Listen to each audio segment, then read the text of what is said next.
서혜정 성우와 함께하는 매일 성경 낭독 챌린지. 출애굽기 30장. 분향단. 너는 분향단을 만들되 아카시아 나무로 만들어라.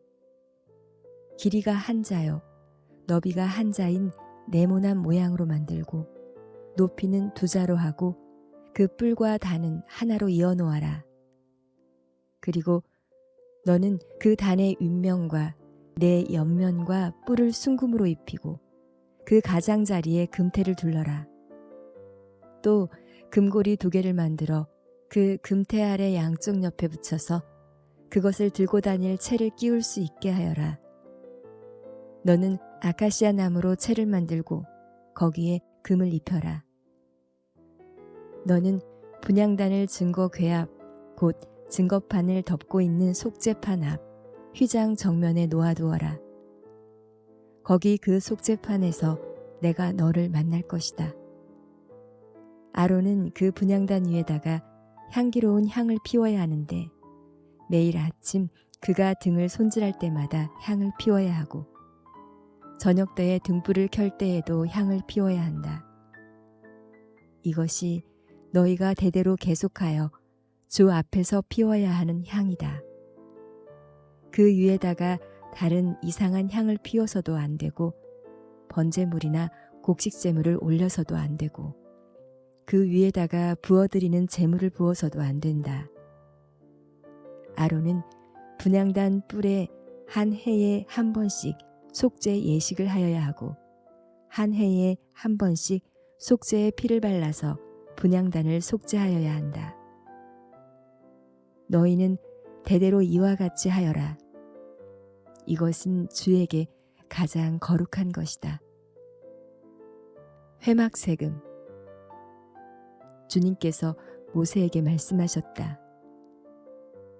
내가 이스라엘 자손의 수를 세어 인구를 조사할 때에 그들은 각자 자기 목숨값으로 속전을 주에게 바쳐야 한다. 그래야만 인구를 조사할 때에 그들에게 재앙이 미치지 않을 것이다. 인구 조사를 받는 사람은 누구나 성소의 세겔로 반 세겔을 내야 한다. 한 세겔은 20게라이다. 이 반 세겔은 주에게 올리는 예물이다. 20살이 넘은 남자, 곧 인구 조사를 받는 사람은 누구나 다 주에게 이 예물을 바쳐야 한다. 너희가 목숨값으로 속전을 주에게 올리는 예물은 반 세겔이다. 부자라고 해서 이보다 더 많이 내거나 가난한 사람이라고 해서 이보다 덜 내는 일이 없도록 하여라. 너는 이스라엘 자손에게서 속전을 받아 회막 비용으로 쓸 수 있게 내주어라. 나 주는 이것을 너희 목숨값의 속전으로 여기고 너희 이스라엘 자손을 기억하여서 지켜줄 것이다.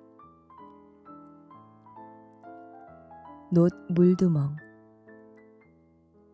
주님께서 모세에게 말씀하셨다. 너는 물두멍과 그 받침을 놋새로 만들어서 씻는 데 쓰게 하여라. 너는 그것을 회막과 제단 사이에 놓고 거기에 물을 담아라. 아론과 그의 아들들이 그 물로 그들의 손과 발을 씻을 것이다. 그들이 회막에 들어갈 때에는 물로 씻어야 죽지 않는다. 그들이 나 주에게 제물을 살라 바치려고 제단으로 가까이 갈 때에도 그렇게 해야 한다. 이와 같이 그들은 그들의 손과 발을 씻어야 죽지 않는다. 이것은 그와 그의 자손이 대대로 지켜야 할 영원한 규례이다. 성별하는 향유. 주님께서 모세에게 말씀하셨다. 너는 제일 좋은 향품을 취하되 순수한 모략을 500세겔, 향기로운 6개를 그 절반인 250세겔, 향기로운 향초줄기를 250세겔, 계피를 500세겔, 이렇게 성소 3겔로 취하고 올리브 기름 한 흰을 취하여라. 너는 향을 제조하는 법을 따라 이 모든 것을 잘 섞어서 성별하는 기름을 만들어라. 이것이 성별하는 기름이 될 것이다. 너는 이것을 회막과 증거궤에 바르고 상과 그 모든 기구와 등잔대와 그 기구와 분향단과 번제단과 그 모든 기구와 물두멍과 그 받침에 발라서 이 모든 것을 거룩하게 하여라. 그러면 그것들이 가장 거룩한 것이 되며 거기에 닿는 모든 것이 거룩하게 될 것이다. 너는 아론과 그의 아들들에게 그 기름을 발라서 그들을 거룩하게 구별하고 나를 섬기는 제사장으로 세워라. 너는 이스라엘 자손에게 이렇게 일러주어라. 이것은 너희가 대대로 성별하는 데만 써야 하는 기름이다. 너희는 이것을 아무의 몸에나 부어서는 안 되며 또 그것을 만드는 방법으로 그와 똑같은 것을 만들어서도 안 된다. 이것은 거룩한 것이니 너희가 거룩하게 다루어야 한다. 그렇게 섞어 그와 똑같은 것을 만들거나 그것을 다른 아무에게나 발라주는 사람은 누구든지 그 백성에게서 끊어질 것이다. 가로향. 주님께서 모세에게 말씀하셨다. 너는 향품을 곧 소합향과 나감향과 풍자향을 구하여 그 향품들을 순수한 유향과 섞되 저마다 같은 분량으로 하여라. 너는 향을 제조하는 법을 따라서 잘 섞은 다음에 소금을 쳐서 깨끗하고 거룩하게 하여라. 너는 그 가운데서 일부를 곱게 빻아서 내가 너와 만날 회막안 증거 궤 앞에 놓아라. 이것은 너희에게 가장 거룩한 것이다. 내가 만들 유향은 주의 것이며 너에게는 거룩한 것이다. 너희가 사사로이 쓰려고 같은 방법으로 그것을 만들어서는 안 된다. 그 냄새를 즐기려고 이와 같은 것을 만드는 사람은 누구든지 그 백성에서 끊어질 것이다. 요한복음서 9장. 나면서부터 눈먼 사람을 고치시다. 예수께서 가시다가 날 때부터 눈먼 사람을 보셨다. 제자들이 예수께 물었다. 선생님, 이 사람이 눈먼 사람으로 태어난 것이 누구의 죄 때문입니까? 이 사람의 죄입니까? 부모의 죄입니까? 예수께서 대답하셨다. 이 사람이 죄를 지은 것도 아니요 그의 부모가 죄를 지은 것도 아니다. 하나님께서 하시는 일들을 그에게서 드러내시려는 것이다. 우리는 나를 보내신 분의 일을 낮 동안에 해야 한다. 아무도 일할 수 없는 밤이 곧 온다. 내가 세상에 있는 동안 나는 세상의 빛이다. 예수께서 이 말씀을 하신 뒤에 땅에 침을 뱉어서 그것으로 진흙을 개어 그의 눈에 바르시고 그에게 실로암 못으로 가서 씻으라고 말씀하셨다. 실로암은 번역하면 보냄을 받았다는 뜻이다. 그 눈먼 사람이 가서 씻고 눈이 밝아져서 돌아갔다.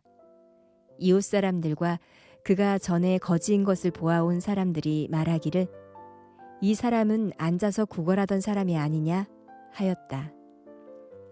다른 사람들 가운데는 이 사람이 그 사람이다 하고 말하는 사람도 더러 있었고 또 더러는 그가 아니라 그와 비슷한 사람이다 하고 말하기도 하였다. 그런데 눈을 뜨게 된 그 사람은 내가 바로 그 사람이요 하고 말하였다. 사람들이 그에게 물었다. 그러면 어떻게 눈을 뜨게 되었소? 그가 대답하였다. 예수라는 사람이 진흙을 개어 내 눈에 바르고 나더러 실로암에 가서 씻으라고 하였소. 그래서 내가 가서 씻었더니 보게 되었소. 사람들이 눈을 뜨게 된 사람에게 묻기를 그 사람이 어디에 있소? 하니 그는 모르겠소 하고 대답하였다. 비뚤어진 바리새파 사람들. 그들은 전에 눈먼 사람이던 그를 바리새파 사람들에게 데리고 갔다. 그런데 예수께서 진흙을 개어 그의 눈을 뜨게 하신 날이 안식일이었다. 바리새파 사람들은 또다시 그에게 어떻게 보게 되었는지를 물었다. 그는 그분이 내 눈에 진흙을 바르신 다음에 내가 눈을 씻었더니 이렇게 보게 되었습니다 하고 대답하였다. 바리새파 사람들 가운데 더러는 말하기를 안식일을 지키지 않는 것으로 보아서 그는 하나님에게서 온 사람이 아니오 하였고 더러는 죄가 있는 사람이 어떻게 그러한 표징을 행할 수 있겠소 하고 말하였다. 그래서 그들 사이에 의견이 갈라졌다. 그들은 눈 멀었던 사람에게 다시 물었다. 그가 당신의 눈을 뜨게 하였는데 당신은 그를 어떻게 생각하오? 그가 대답하였다. 그분은 예언자입니다. 유대 사람들은 그가 전에 눈먼 사람이었다가 보게 되었다는 사실을 믿지 않고 마침내 그 부모를 불러다가 물었다. 이 사람이 날 때부터 눈먼 사람이었다는 당신의 아들이요? 그런데 지금은 어떻게 보게 되었소? 부모가 대답하였다. 이 아이가 우리 아들이라는 것과 날 때부터 눈먼 사람이었다는 것은 우리가 압니다. 그런데 우리는 그가 지금 어떻게 보게 되었는지도 모르고 또 누가 그 눈을 뜨게 하였는지도 모릅니다. 다 큰 사람이니 그에게 물어보십시오. 그가 자기 일을 이야기할 것입니다. 그 부모는 유대 사람들이 무서워서 이렇게 말한 것이다. 예수를 그리스도라고 고백하는 사람은 누구든지 회당에서 내쫓기로 유대 사람들이 이미 결의해 놓았기 때문이다. 그래서 그의 부모가 그 아이가 다 컸으니 그에게 물어보라고 말한 것이다. 바리새파 사람들은 눈멀었던 그 사람을 두 번째로 불러서 말하였다. 영광을 하나님께 돌려라. 우리가 알기로 그 사람은 죄인이다. 그는 이렇게 대답하였다. 나는 그분이 죄인인지 아닌지는 모릅니다. 다만 한 가지 내가 아는 것은 내가 눈이 멀었다가 지금은 보게 되었다는 것입니다. 그래서 그들은 그에게 물었다. 그 사람이 내게 한 일이 무엇이냐? 그가 내 눈을 어떻게 뜨게 하였느냐? 그는 대답하였다. 그것은 내가 이미 여러분에게 말하였는데 여러분은 고지 듣지 않았습니다. 그러면서 어찌하여 다시 들으려고 합니까? 여러분도 그분의 제자가 되려고 합니까? 그러자 그들은 그에게 욕설을 퍼붓고 말하였다. 너는 그 사람의 제자이지만 우리는 모세의 제자이다. 우리는 하나님께서 모세에게 말씀하셨다는 것을 알고 있다. 그러나 그 사람은 어디에서 왔는지 우리는 알지 못한다. 그가 그들에게 대답하였다. 그분이 내 눈을 뜨게 해주셨는데도 여러분은 그분이 어디에서 왔는지 모른다니 참 이상한 일입니다. 하나님께서는 죄인들의 말은 듣지 않으시지만 하나님을 공경하고 그의 뜻을 행하는 사람의 말은 들어주시는 줄을 우리는 압니다. 나면서부터 눈먼 사람의 눈을 누가 뜨게 하였다는 말은 창세부터 이제까지 들어본 적이 없습니다. 그가 하나님께로부터 오신 분이 아니라면 아무 일도 하지 못하셨을 것입니다. 그들은 그에게 말하였다. 내가 완전히 죄 가운데에서 태어났는데도 우리를 가르치려고 하느냐? 그리고 그들은 그를 바깥으로 내쫓았다. 참으로 눈먼 사람, 바리새파 사람들이 그 사람을 내쫓았다는 말을 예수께서 들으시고 그를 만나서 물으셨다. 내가 인자를 믿느냐? 그가 대답하였다. 선생님, 그분이 어느 분입니까? 내가 그분을 믿겠습니다. 예수께서 그에게 말씀하셨다. 너는 이미 그를 보았다. 너와 말하고 있는 사람이 바로 그이다. 그는 주님, 내가 믿습니다. 하고 말하고서 예수께 엎드려 절하였다. 예수께서 또 말씀하셨다. 나는 이 세상을 심판하러 왔다. 못 보는 사람은 보게 하고 보는 사람은 못 보게 하려는 것이다. 예수와 함께 있던 바리새파 사람들이 이 말씀을 듣고 나서 말하였다. 우리도 눈이 먼 사람이란 말이오. 예수께서 그들에게 말씀하셨다. 너희가 눈이 먼 사람들이라면 도리어 죄가 없을 것이다. 그러나 너희가 지금 본다고 말하니 너희의 죄가 그대로 남아있다. 잠언 6장. 어리석은 사람이 되지 말아라. 아이들아, 내가 이웃을 도우려고 담보를 서거나 남의 딱한 사정을 듣고 보증을 선다면 내가 한 그 말에 내가 걸려들고 내가 한 그 말에 내가 잡힌다. 아이들아, 내가 너의 이웃의 손에 잡힌 것이니 어서 그에게 가서 풀어달라고 겸손히 간청하여라. 너는 이렇게 하여 자신을 구하여라. 잠을 자지도 말고 졸지도 말고 노루가 사냥꾼의 손에서 벗어나듯 새가 새 잡는 사람의 손에서 벗어나듯 어서 벗어나서 너 자신을 구하여라. 게으른 사람아, 개미에게 가서 그들이 사는 것을 살펴보고 지혜를 얻어라. 개미는 우두머리도 없고 지휘관도 없고 통치자도 없지만 여름 동안 양식을 마련하고 추수 때에 먹이를 모아둔다. 게으른 사람아, 언제까지 누워 있으려느냐? 언제 잠에서 깨어 일어나려느냐? 조금만 더 자야지. 조금만 더 눈을 붙여야지.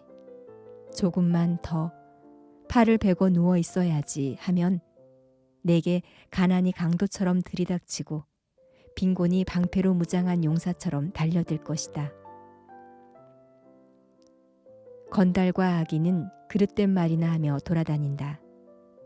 그들은 눈짓과 발짓과 손짓으로 서로 신호를 하며 그 비뚤어진 마음으로 항상 악을 꾀하며 싸움만 부추긴다. 그러므로 갑자기 닥쳐오는 재앙을 만나 순식간에 망하고 회복되지 못한다. 주님께서 미워하시는 것, 주님께서 싫어하시는 것이 옌 7가지이다. 교만한 눈과 거짓말하는 혀와 무죄한 사람을 피 흘리게 하는 손과 악한 계교를 꾸미는 마음과 악한 일을 저지르려고 치닫는 발과 거짓으로 증거하는 사람과 친구 사이를 이간하는 사람이다. 부도덕에 대한 경고. 아이들아, 아버지의 명령을 지키고 어머니의 가르침을 저버리지 말아라. 그것을 항상 내 마음에 간직하며 내 목에 걸고 다녀라. 내가 길을 갈 때 그것이 너를 인도하여 주며 내가 잠잘 때에 너를 지켜주고 내가 깨면 너의 말벗이 되어줄 것이다. 참으로 그 명령은 등불이요 그 가르침은 빛이며 그 훈계의 책망은 생명의 길이다. 이것이 너를 악한 여자에게서 지켜주고 음행하는 여자의 호리는 말에 내가 빠지지 않게 지켜준다. 내 마음에 그런 여자의 아름다움을 탐내지 말고 그 눈짓에 홀리지 말아라. 과연 창녀는 사람을 빵 한 덩이만 남게 만들며 음란한 여자는 내 귀중한 생명을 앗아간다. 불을 가슴에 안고 다니는데 옷이 타지 않을 수 있겠느냐? 숯불 위를 걸어 다니는데 발이 성할 수 있겠느냐? 남의 아내와 간통하는 자가 이렇다. 남의 아내를 범하고서도 어찌 무사하기를 바라겠느냐? 도둑이 다만 허기진 배를 채우려고 훔쳤다면 사람들은 그 도둑을 멸시하지 않을 것이다. 그래도 훔치다 들키면 7배를 갚아야 하고 심하면 자기 집에 있는 모든 재산을 다 내주어야 할 것이다. 남의 아내와 간음하는 사람은 생각이 모자라는 사람이다. 자기 영혼을 망치려는 사람만이 그런 일을 한다. 그는 매를 맞고 창피를 당할 것이니 그 수치를 절대로 씻을 수 없을 것이다. 그의 남편이 질투에 불타서 복수하는 날 조금도 동정하여 주지 않을 것이다. 어떤 보상도 거들떠보려고 하지 않을 것이며 아무리 많은 위자료를 가져다 주어도 받으려 하지 않을 것이다. 갈라디아서 5장. 그리스도께서 우리를 해방시켜 주셔서 자유를 누리게 하셨습니다. 그러므로 굳게 서서 다시는 종살이의 멍에를 매지 마십시오. 그리스도인의 자유. 나 바울이 여러분에게 말합니다. 여러분이 할례를 받으면 그리스도는 여러분에게 아무런 유익이 없습니다. 내가 할례를 받는 모든 사람에게 다시 증언합니다. 그런 사람은 율법 전체를 이행해야 할 의무를 지닙니다. 율법으로 의롭게 되려고 하는 사람은 그리스도에게서 끊어지고 은혜에서 떨어져 나간 사람입니다. 그러나 우리는 성령을 힘입어서 믿음으로 의롭다고 하심을 받을 소망을 간절히 기다리고 있습니다. 그리스도 예수 안에서는 할례를 받거나 안 받는 것이 문제가 되는 것이 아닙니다. 가장 중요한 것은 믿음이 사랑을 통하여 일하는 것입니다. 여러분은 지금까지 잘 달려왔습니다. 그런데 누가 여러분을 가로막아서 진리를 따르지 못하게 하였습니까? 그런 꾀문 여러분을 부르신 분에게서 나온 것이 아닙니다. 적은 누룩이 반죽 전체를 부풀게 합니다. 나는 여러분이 다른 생각을 조금도 품지 않으리라는 것을 주님 안에서 확신합니다. 그러나 여러분을 교란시키는 사람은 누구든지 심판을 받을 것입니다. 형제 자매 여러분, 내가 아직도 할례를 전한다면 어찌하여 아직도 박해를 받겠습니까? 그렇다면 십자가의 거리낌은 없어졌을 것입니다. 할례를 가지고 여러분을 선동하는 사람들은 차라리 자기의 그 지체를 잘라버리는 것이 좋겠습니다. 형제 자매 여러분, 하나님께서는 여러분을 부르셔서 자유를 누리게 하셨습니다. 그러나 여러분은 그 자유를 육체의 욕망을 만족시키는 구실로 삼지 말고 사랑으로 서로 섬기십시오. 모든 율법은 내 이웃을 내 몸과 같이 사랑하여라 하신 한마디 말씀 속에 다 들어 있습니다. 그런데 여러분이 서로 물어뜯고 잡아먹고 하면 피차 멸망하고 말 터이니 조심하십시오. 육체의 행실과 성령의 열매. 내가 또 말합니다. 여러분은 성령께서 인도하여 주시는 대로 살아가십시오. 그러면 육체의 욕망을 채우려 하지 않을 것입니다. 육체의 욕망은 성령을 거스르고 성령이 바라는 것은 육체를 거스릅니다. 이 둘이 서로 적대 관계에 있으므로 여러분은 자기가 원하는 일을 할 수 없게 됩니다. 그런데 여러분이 성령의 인도하심을 따라 살아가면 율법 아래에 있는 것이 아닙니다. 육체의 행실은 환히 드러난 것들입니다. 곧 음행과 더러움과 방탕과 우상 숭배와 마술과 원수매짐과 다툼과 시기와 분냄과 분쟁과 분열과 파당과 질투와 술 취함과 흥청망청 먹고 마시는 노름과 그와 같은 것들입니다. 내가 전에도 여러분에게 경고하였지만 이제 또다시 경고합니다. 이런 짓을 하는 사람들은 하나님의 나라를 상속받지 못할 것입니다. 그러나 성령의 열매는 사랑과 기쁨과 화평과 인내와 친절과 선함과 신실과 온유와 절제입니다. 이런 것들을 막을 법이 없습니다. 그리스도 예수께 속한 사람은 정욕과 욕망과 함께 자기의 육체를 십자가에 못 박았습니다. 우리가 성령으로 삶을 얻었으니 우리는 성령이 인도해 주심을 따라 살아갑시다. 우리는 잘난 체하거나 서로 노엽게 하거나 질투하거나 하지 않도록 합시다.